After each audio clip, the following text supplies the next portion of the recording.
Faker got back, Owner was playing better, Carrier was playing better, the team brought their synergy back. So we just had the graphic of Faker being 12-0 against NA. Don't we want to do that after we talk about TL? Yeah. Welcome everyone to the first ever Worlds Swiss stage, live from the KBS Arena in Seoul. And let's start with T1 versus Team Liquid, which is our very first matchup.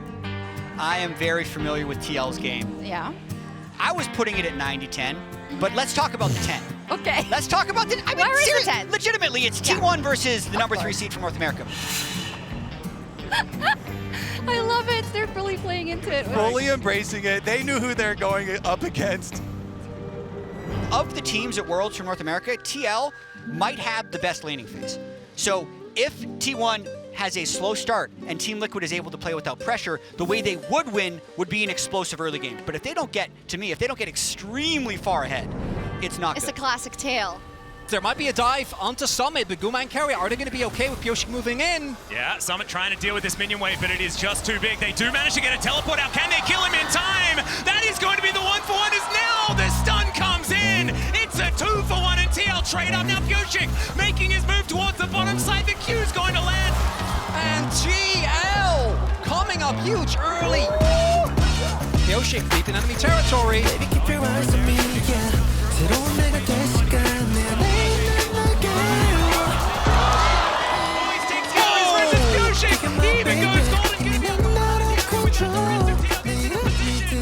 This is 2022 World Pyosik. We've been deprived the pleasure of casting Pyosik for a full year. You know what? I'm gonna enjoy it. Same. Hey, are guys, you going to enjoy it, Jatt? This is intense. Yeah. I just have to say, I think TL has a small chance of winning this one, but it's small. This is the problem with Team Liquid, though. This feels like a classic NA versus Korea game where they feel like they're getting all these kills, but no matter what, they are behind in gold. They get Baron, they're still behind in gold. But I will say, that does give you that slimmer of hope, and I had to express my excitement. Oh, yeah, of course. No, you're sticking around, right?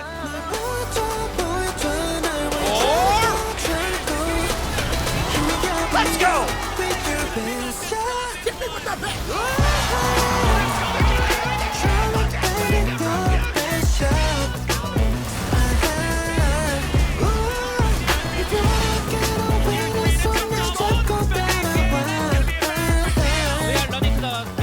Hey guys, good job. Take a deep breath, everybody.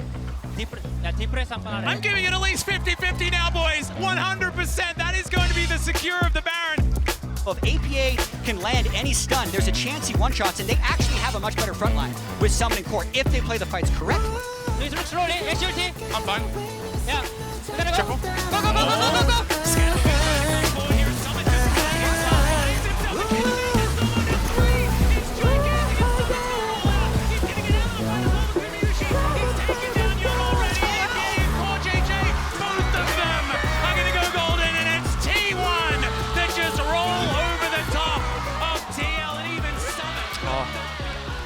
T1 are going to take the first game of Swiss. That's a great way to start Worlds. Yeah, it actually is. It was an amazing game. TL played their hearts out. T1 clutched up when they needed to in that final team fight.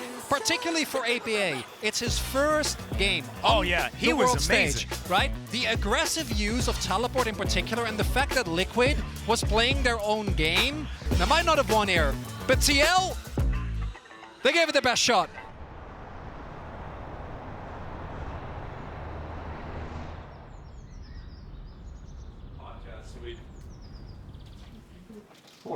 Is this going on? We have it for a few hours. How's it going? Yeah. Is there any additional feeling playing against like T1 or specifically like T1 in Korea before the game? T1 in Korea, yeah. They have they're by far the biggest fan base. Mm-hmm. Like you can feel it in the stadium when you're playing T1. Like the vibe is different. It's like the world is against you. The support. Because they are the biggest team, and you can tell when anything happens, go for them. Whoa! Right. You get a kill? Just total.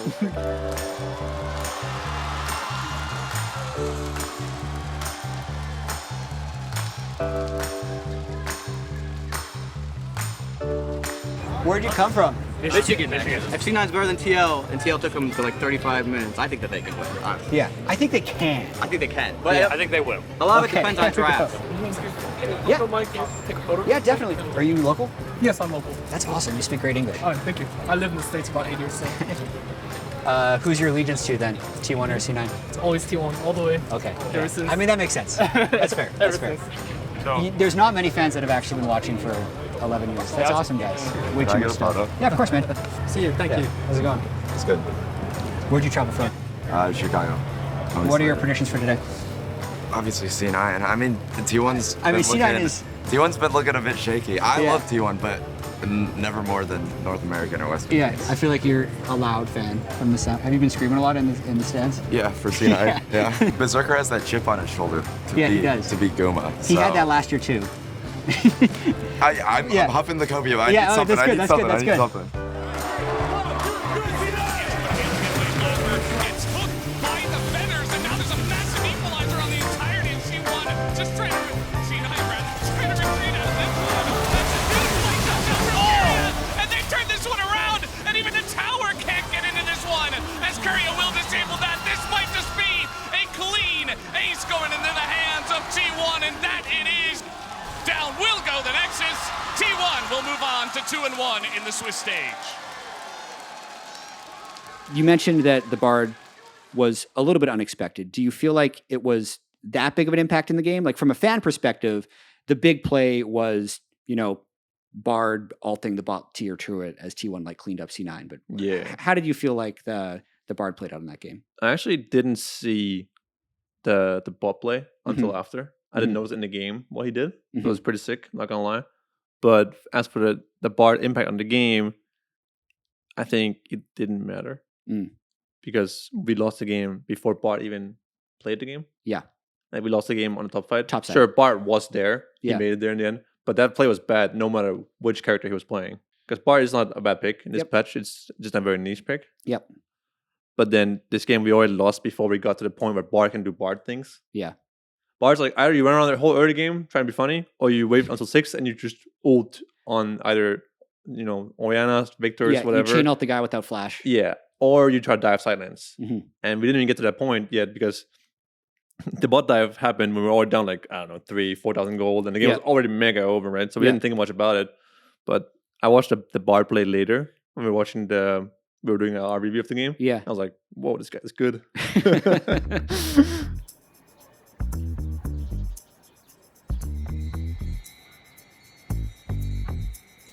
Hey. I saw you on the show yesterday. Good. Good to see you, man. They were LCK final last year. But now we're in Korea again, and suddenly there's only one team in the winners bracket. Like Genji is the only team. They went 2-2 on first day. Are people nervous about Korea making Korea worse almost? Like a little bit. They have a little bit of concerns. Oh man, this the 2018 Worlds is coming back. But it's not bad as much as before. I would say it's just this year is even more packed. That there's so many good teams that actually beat anyone. That's what I feel as well. And also the Swiss. How the system works. It's so random. It's so random. It's but the draw shows are weirdly fun. It's so fun. But it's good for LCS because they get dub. It honestly is. Even LEC. We get to play Matt again. There's a reason to be nervous and a little bit jumpy here. The winner of this game goes to 2-1, one series away from making it through the bracket stage. Loser as well not only has the humiliation of losing NA versus EU, it puts them on the brink of elimination. Too real, Jatt! The gold basically dead even. This is anyone's game.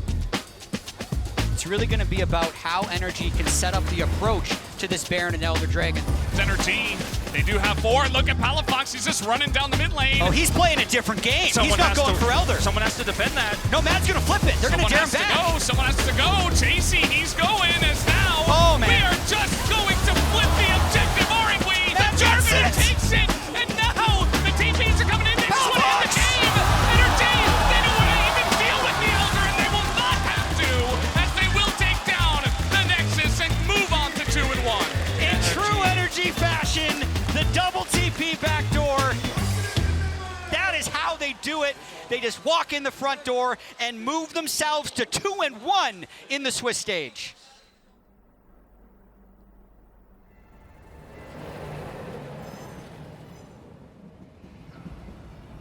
Do you have any, now that they're eliminated, any thoughts on TL's year? Disaster. Yeah. Just disaster. TL, 4 members around this, and the eye will be exposed shortly, so feels like a take for Piosik. Need people to hit it. Gam run in. They steal it for 3. They got to be sweating now. This is a match that they come into the favorites. TL have to hold their own in front of this Baron. The steal, Levi's in. No! TL, how could you let him do it? TL just getting ran around the map now. Gam with another one. It is getting worse as TL, this might be their pick though, onto Levi. They all jump in, but Palace ulti's even better. TL might be getting close to getting kills, but they're not getting it. Gam stay alive here at Worlds. They'll send the North American 3rd seed home, and they'll show up big for the VCS. For Team Liquid, huge disappointment for them obviously right now. Oh.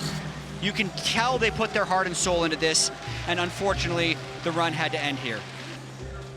Did you see Piosic's on-stage reaction right after the game? He was crying, I think, right? He was just crushed. You've been in that situation before. Yeah, even though you kind of knew it was going to end at some point, it's like when it hit him that it was actually over, it was just kind of overwhelming. Yeah, I mean, I had a similar feeling in 2017 when I saw Perks crying after we lost in groups.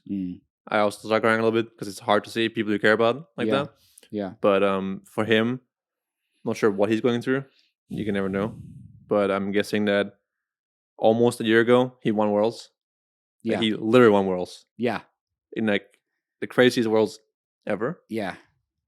And it was like, it's kind of hard to believe that the run's like ever going to end almost. Yeah, it's hard to think that a year ago you were at the literal highest point you can get in a league career. You can't get any better than this in the best way possible as well. And then a year later, he's in NA losing to a wildcard. Yeah. The only wildcard left in the tournament in that stage of the bracket, right? 0-2 bracket.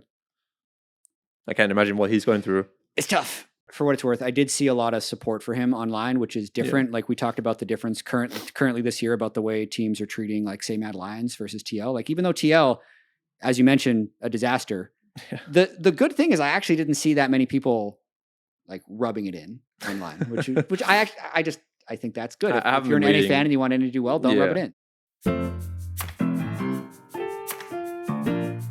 So when did you get into Korea?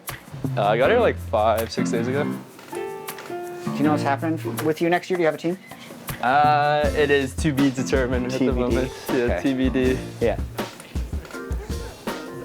When T1 was drawn, and there were a few teams that could still be drawn to play against them, the fans started chanting Energy. To play against who? Yeah, Energy, because they wanted T1 to get Energy as the easy draw. They're like, Energy, Energy. The Korean fans. Yeah, exactly. Oh my goodness. It's like the first Energy chant they've ever done. But I mean, if you look at it on paper, it's like Energy has like just, I guess they're like random players, like so many first-time Worlds, right? Yeah, and they don't respect North America. But when you were in Korea with TSM, they were like more unironically chanting TSM. Oh yeah, they were. Yeah. They wanted us to do well. I think it's because like TSM was like the first, like it was like kind of there before like even Korean teams were a thing, right? So like if you were like an OG Korean fan, you were probably still following like League, and it's like TSM was just the face of the league at the time. Yeah, it's true. Over the internet at the time. Oh, thank you. The pumpkin latte. Ooh. Oh, nice. We can share. Good. Yeah, this actually looks sick. You're basically here just to solo queue. Yeah. Right? So you're like tangentially a fan of Worlds. Yeah, but versus being a competitor at Worlds. I think for that too, it's like surprisingly, like I actually have like a decent amount of fans like just from solo queue as well. Like they add me after the game and they're like, I'm your LCS fans. Yeah. I love WildTurtle. I'm your LCS fans. And just keep running like that. I'm just like, it's funny.